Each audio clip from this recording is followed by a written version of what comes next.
ngasi ki topic nupa amasung nupi ani si yingna matamda nupina hena khonjel yaklibasi karigino haibasini mayam da thamjerage madugi maroi maramdi frequency difference asinan matang sida frequency habsi karino habsi thamjage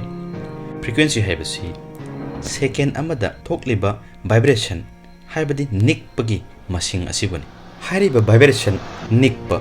haibadi frequency si heliba makai yakpagi sangsu hengatadoribani matang sida sandokna taksage madudin koi mi bi khonjel si vocal cord asina tholiban hariba vocal cord asigi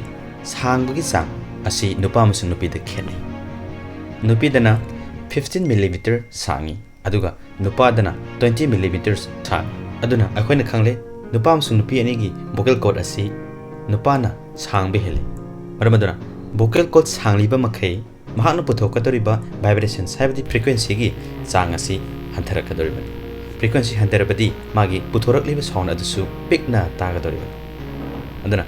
nupidana hena vocal cord asi ten mena maram oraga vibrations haibadi frequency gi sang asi hena puthokani maram asinani nupina nupadagi khonjel yakna thorakliba si